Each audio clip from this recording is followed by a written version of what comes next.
पानी पर लिखी कहानी। आज की कहानी है जिंदगी अभी बाकी है। लैंसडाउन हिल स्टेशन की वो खूबसूरत सुबह थी। पहाड़ों के खूबसूरत आंगन में चारों ओर सूरज की सुनहरी रश्मियां बिखरी हुई थी। हल्के हल्के पवन के झकोरे पेड़ों को झूला झुला रहे थे। होटल के लॉन में बैठी नंदिनी दुनिया से बेखबर किसी गहरे ख्याल में खोई थी। बीच बीच में वो पेन से पेपर पर कुछ लिखती भी जा रही थी।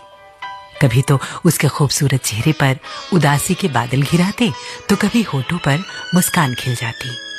वो अपनी जिंदगी के खूबसूरत लम्हों को कहानी में बुन रही थी और बीच बीच में गुनगुनाती जा रही थी। फिर तेरी कहानी याद आई, फिर तेरा फसाना याद आया, फिर आज हमारी आँखों को, फिर आज हमारी आँखों को एक ख्वाब पुराना याद आया, फिर तेरी कहानी याद आई।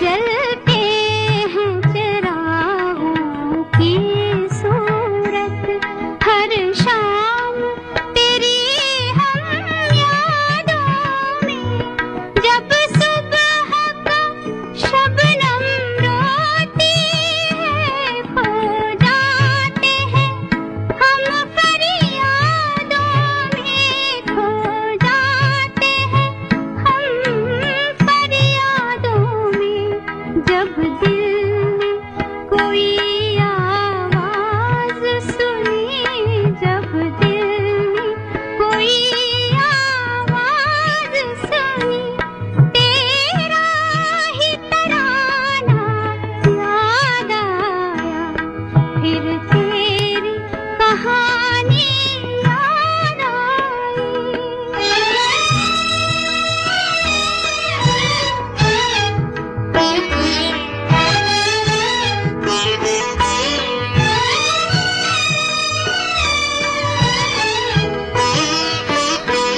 शायद कभी मिलना हो जाए, बैठे हैं इसी अरमान में हम, तूने तो किनारा पा ही लिया, उलझे हैं मगर तूफान में हम, है जाने वफा फिर आज हमें, है जाने वफा फिर आज हमें, पिछला वो ज़माना याद आया, फिर तेरी कहानी याद आई, फिर तेरा फसाना याद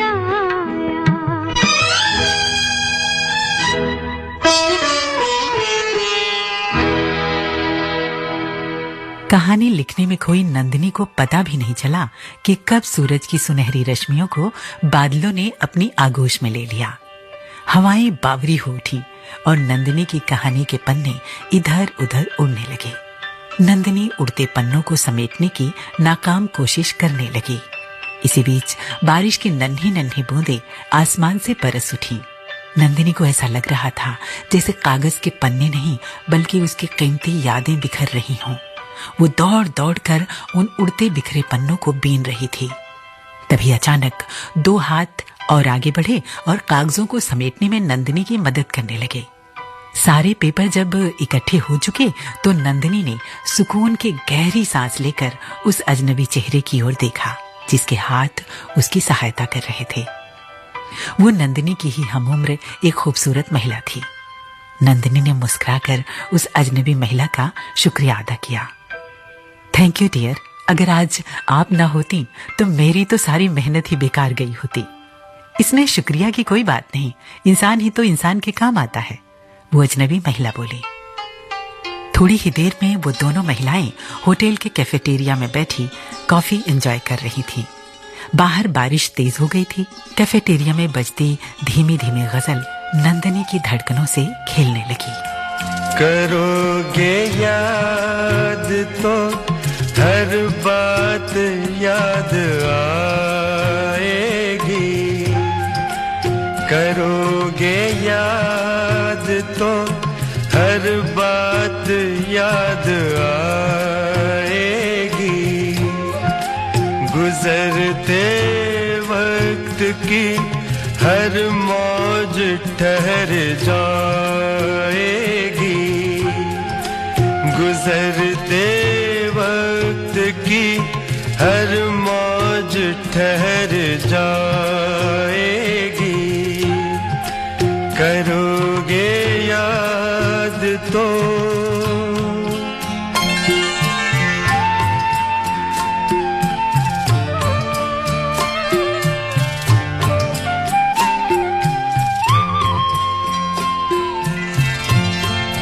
ये चांद बीते जमानों का आईना होगा, ये चांद बीते जमानों का आईना होगा, भटकते अब्र में चेहरा कोई बना होगा, उदास राह कोई दास्तां सुनाएगी, उदास राह कोई दास्तां सुनाएगी, करोगे याद तो।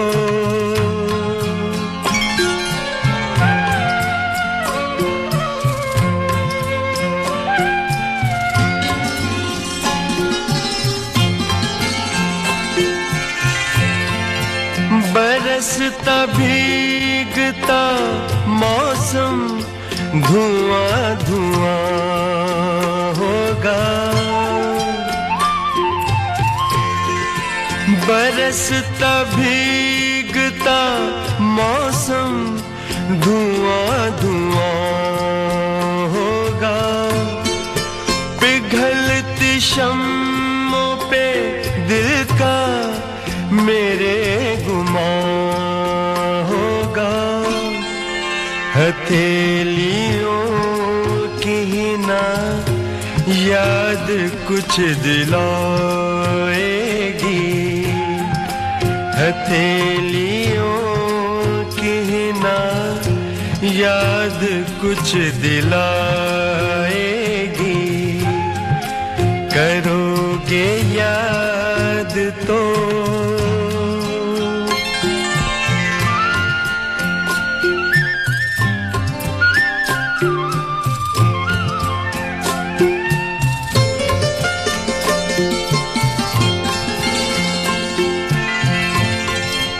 गली के मोड़ पे सुना सा कोई दरवाजा,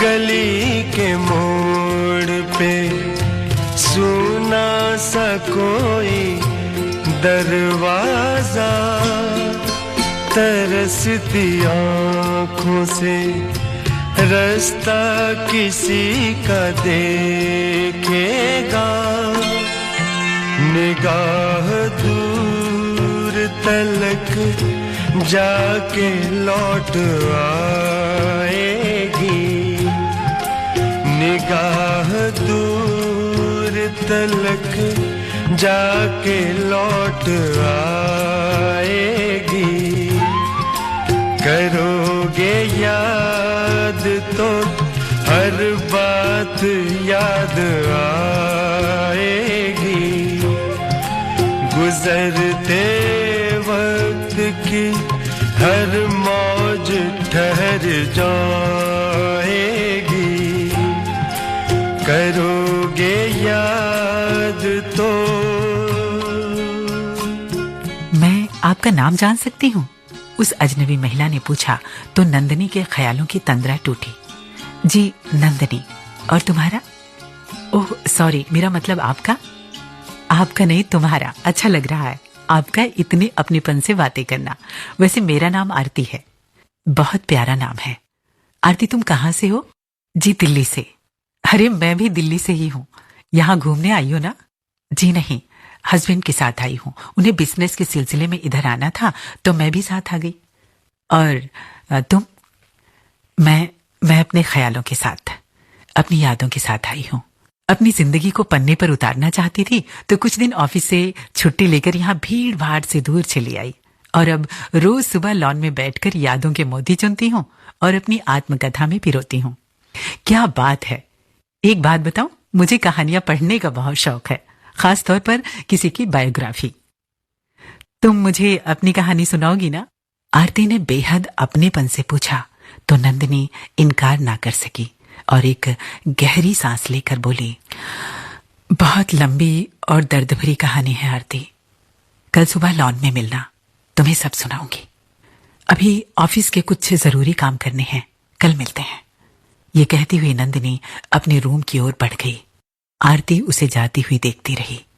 जाने क्यों उसे आरती की कहानी से अपनी कहानी जुड़ी हुई महसूस हो रही थी और वो सोच रही थी कि हमारी जिंदगी के ये बीतते पल, किसी का मिलना बिछड़ना, ये सुबहें, ये शामें, ये रातें एक कहानी ही तो कह रही हैं। ये रातें नहीं पुरानी, ये रातें नहीं पुरानी, आते आते जाते कहती है कोई कहानी।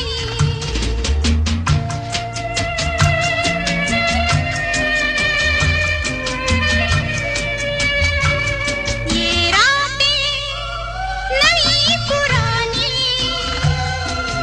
आते आते जाते कहती है कोई कहानी। ये रातें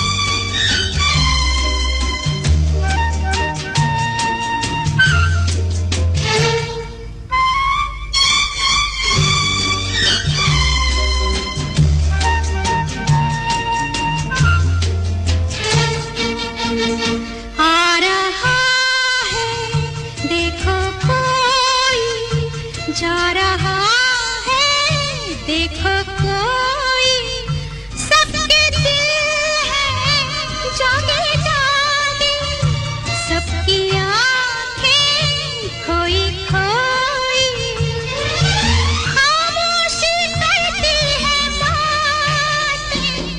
ये रातें नहीं पुरानी, आते आते जाते कहती है कोई कहानी। ये रातें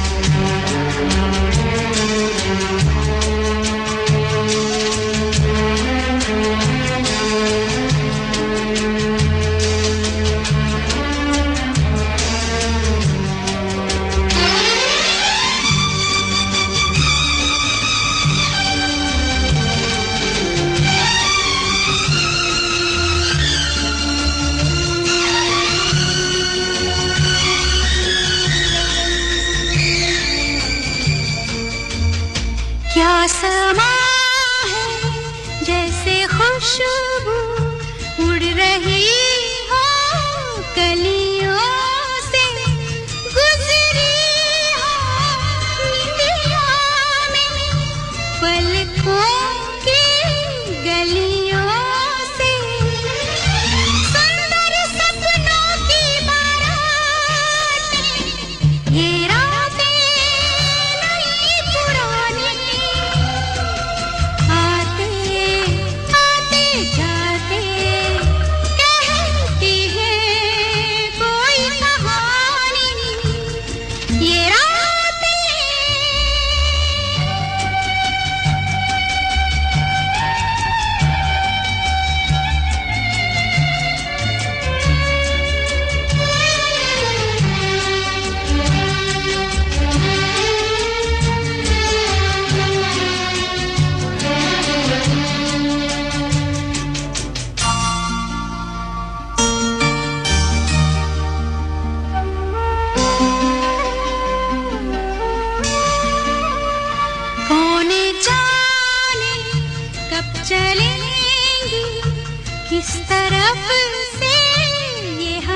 अगली सुबह होटल के लॉन में बैठी नंदिनी आरती का इंतजार कर रही थी। आरती थोड़ी देर से आई तो नंदिनी ने पूछा, बड़ी देर कर दी आरती? और तभी उसका ध्यान आरती के माथे की ओर गया। और ये तुम्हारे माथे पर चोट कैसी? तुम ठीक तो हो ना? हाँ नंदिनी, मैं बिल्कुल ठीक हूं, बस जरा सा बाथरूम में पैर फिसल गया और ये चोट लग गई। खैर इसे छोड़ो, तुम अपनी कहानी सुनाओ ना। पता है, मैं कहानी के इंतजार में रात भर ठीक से सो नहीं पाई। आरती चहकते हुए बोली। नंदिनी अब अपने अतीत के पन्ने पलटने लगी थी। वो बहुत छोटी थी जब उसके माता पिता दुनिया से चल बसे। मामा मामी ने नंदिनी को पाल पोस कर बड़ा किया। मामी ने हमेशा ही उसे बोझ समझा और उनका बर्ताव नंदिनी के प्रति हमेशा रूखा ही रहा। लेकिन नंदिनी मामा के स्नेह के सहारे सांसें ले रही थी। अभी वो 19 साल की हुई थी कि मामी ने जिद पकड़ ली, उसकी शादी कर दी जाए। मामी ने उसके लिए एक लड़का भी देख लिया जो उनकी ही सहेली का बेटा था, मिलिंद।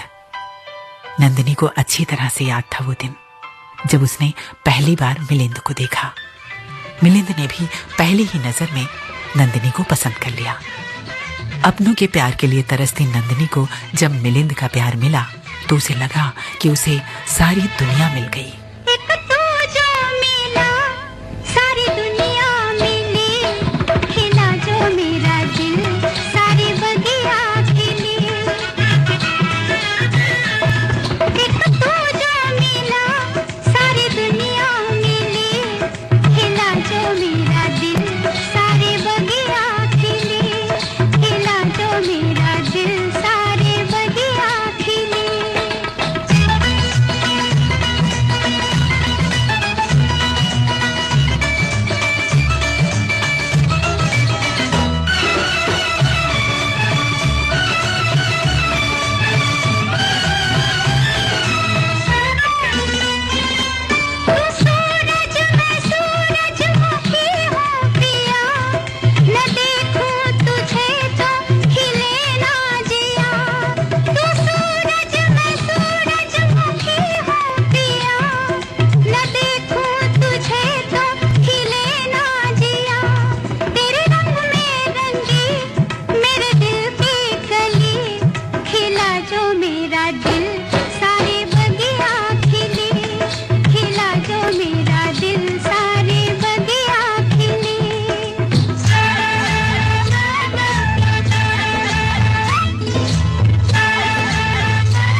नंदिनी मिलिंद को प्यार तो करती थी लेकिन वो अभी शादी नहीं करना चाहती थी।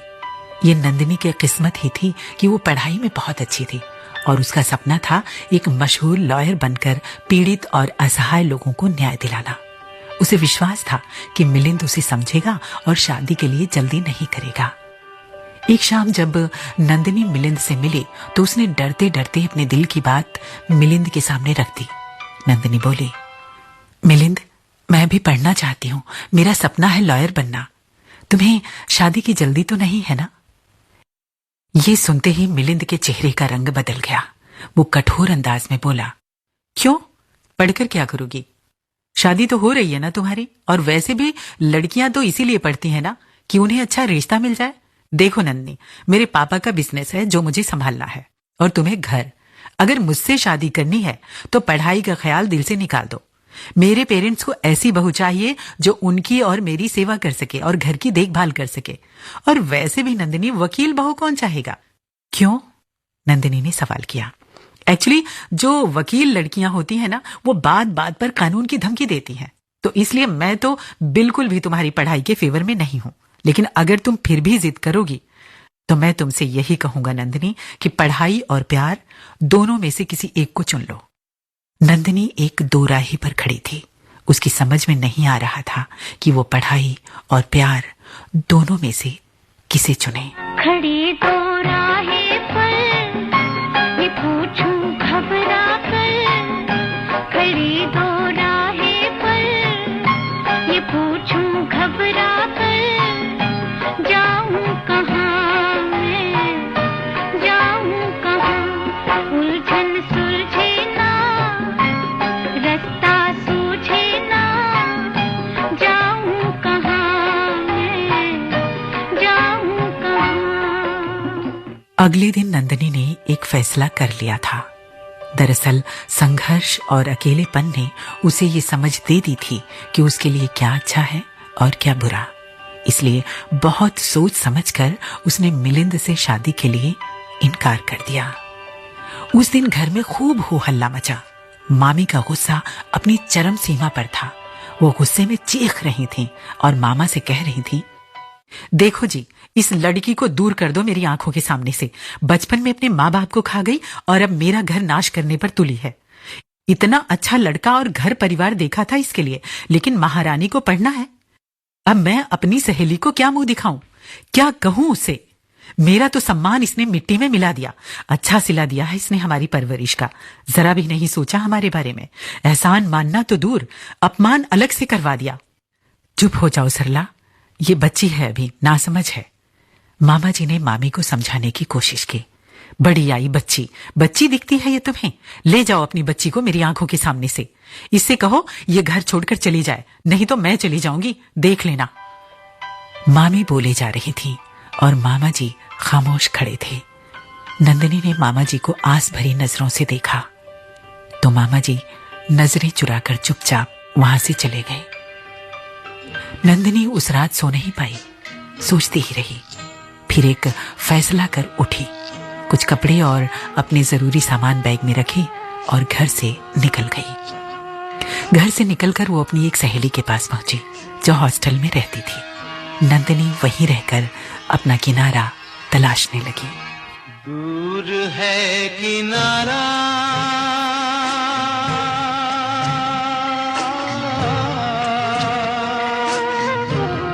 दूर है किनारा, गहरी नदी की धारा, टूटी तेरी नैया माझी, खेते जाओ रे ये नैया, खेते जाओ रे, दूर है किनारा।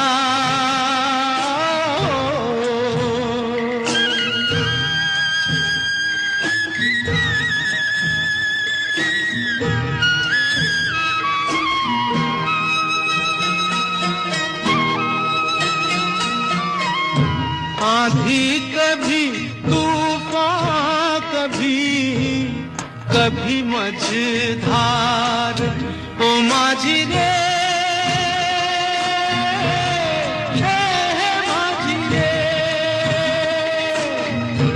आंधी कभी तूफान, कभी मझधार,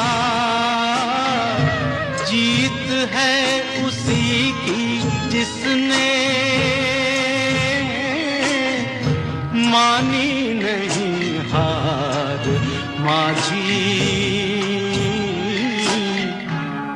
खेते जाओ रे दूर है किनारा। धीरे धीरे दिन रात के पंछी उड़ने लगे और कई बरस बीत गए। नंदिनी की मेहनत रंग लाई और उसने समाज में अपना एक मकाम हासिल कर लिया। लेकिन इन सब में जो सबसे अजीब बात थी वो ये कि इस मकाम पर पहुंचकर भी नंदिनी संतुष्ट नहीं थी। इन गुजरे दिनों में ऐसा कोई भी दिन नहीं गया था जब नंदिनी को मिलिंद की याद ना आई हो। वो मिलिंद और उसके प्यार को नहीं भुला पाई थी। अक्सर जब उसे अकेलापन सताता तो उसे लगता शायद उसने गलत फैसला ले लिया था। जब भी किसी कपल को हाथों में हाथ डाले घूमते देखती तो उसके दिल में एक हुक सी उठती और वो सोचती कि काश मिलिंद की बात मानकर वो उससे शादी कर लेती तो आज वो भी इन्हीं की तरह सुखी होती। उसकी जिंदगी में भी प्यार होता, किसी का सहारा होता जिसके लिए वो बचपन से तरस रही है। जैसे जैसे उसकी उम्र बढ़ती जा रही थी, मिलिंद के प्यार की तलब और उसकी यादों का साया नंदिनी के ज़हनो दिल पर फैलता जा रहा था। खामोश सा फसाना पानी से लिखा होता, खामोश सा फसाना पानी से लिखा होता, ना तुमने कहा होता ना हमने सुना होता, खामोश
अपना अफसाना सुनाते सुनाते नंदिनी की आंखों से आंसू बहने लगे थे। चुपचाप सुनती आरती के चेहरे पर कई रंग आ जा रहे थे। आखिर में नंदिनी बोली, आरती, मैं ना बहुत पछता रही हूं।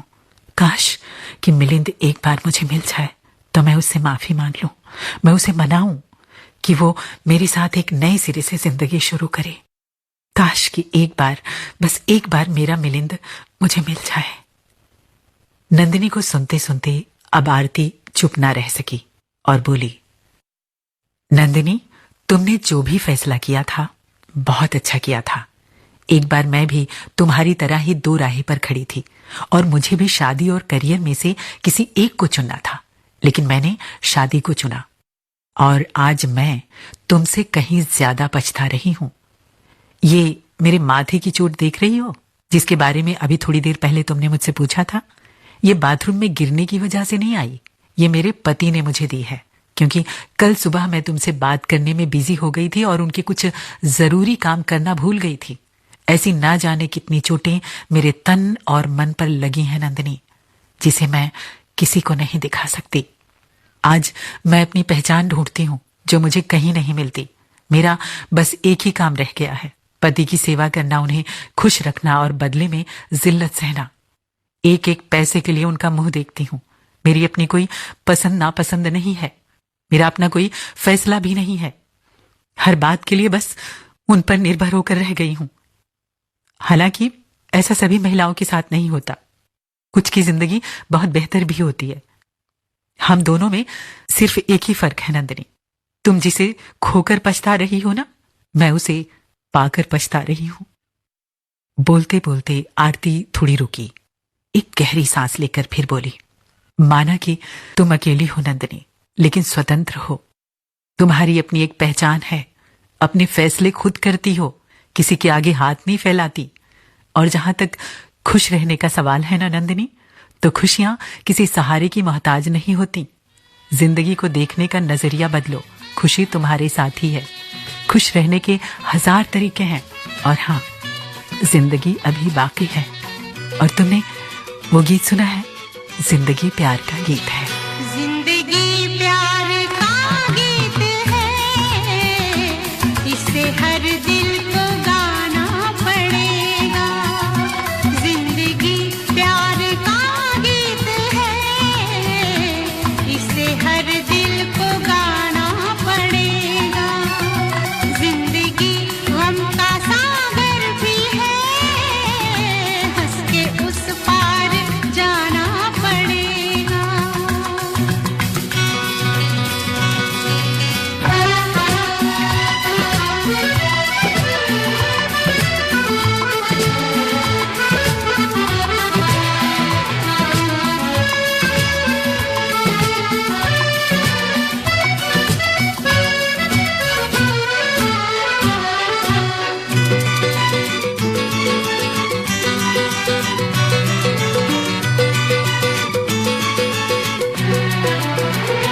जिसका जितना आंचल यहाँ पर, उसको सौगात उतनी मिलेगी।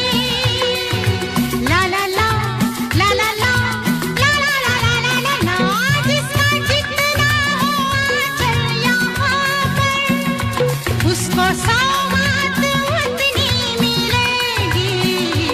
फूल जीवन में गर ना खिले तो कांटों से भी निभाना पड़ेगा। जिंदगी प्यार का गीत है, इसे हर दिल को गाना पड़ेगा।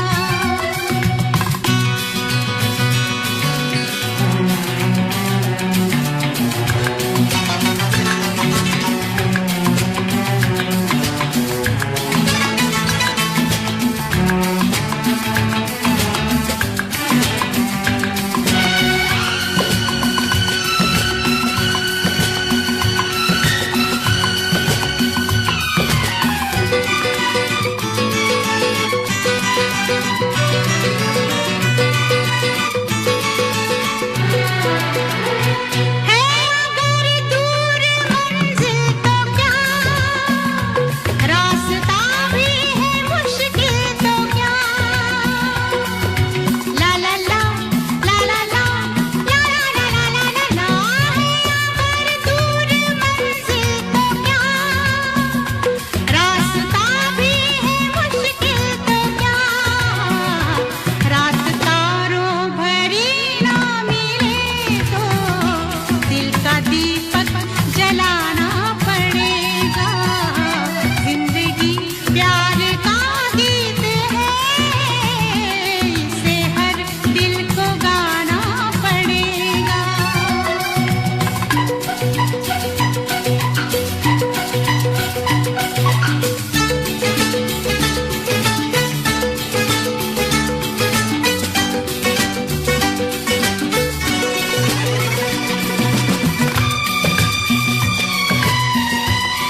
सबको निभाना पड़ेगा।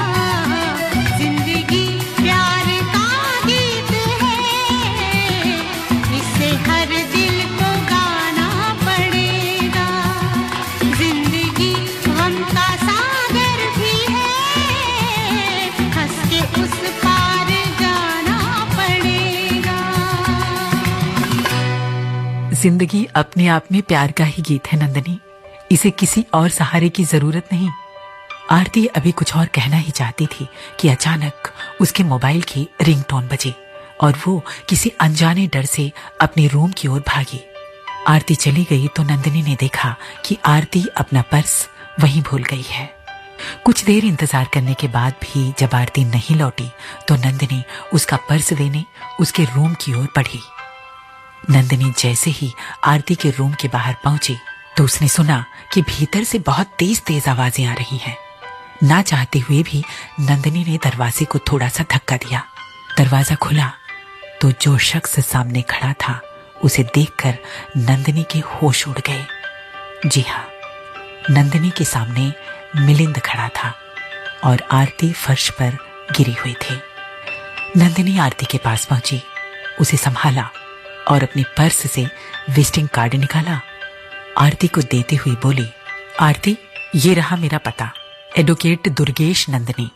अगर तुम्हें कोई कानूनी सलाह चाहिए तो मुझे कॉल करना, और हाँ, जब भी जरूरत हो बिना बताए मेरे घर चली आना। इतना कहते हुए नंदिनी वापस मुड़ी और एक तीखी नजर मिलिंद पर डाली, जो चेहरे पर संकोच का भाव लिए खड़ा था। नंदिनी तेज तेज कदमों से अपने रूम की ओर बढ़ गई, अपना सामान पैक किया और वापस मुड़ चली दिल्ली की ओर। एक दिन नंदिनी फिर अपनी कहानी को मुकम्मल कर रही थी, लेकिन अब उसका नायक मिलिंद नहीं, वो खुद अपनी कहानी की नायिका थी, जिसमें नए सिरे से जीने की तमन्ना हिलोरे ले रही थी।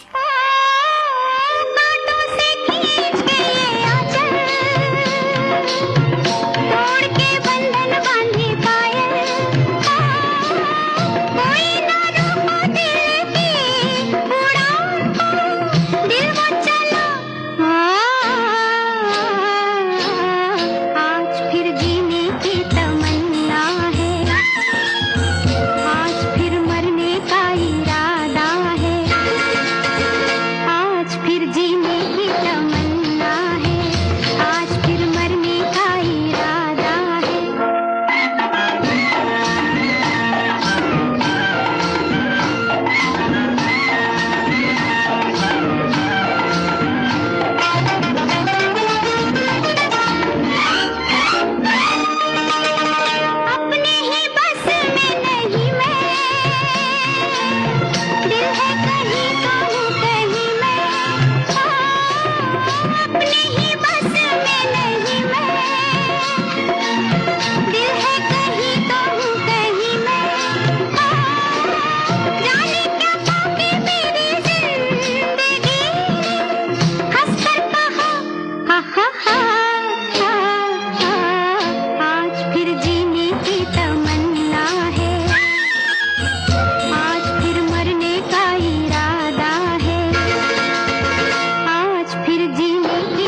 साथियों, तो ये थी आज की कहानी जिंदगी अभी बाकी है। कहानी की प्रस्तुति और निर्देशन रश्मि कुकरेती का। आपको ये कहानी कैसी लगी? आप हमारे व्हाट्सएप नंबर 9868868753 पर हमें बता सकते हैं। तो अब मुझे यानी कुसुम को दीजिए इजाजत। नमस्कार।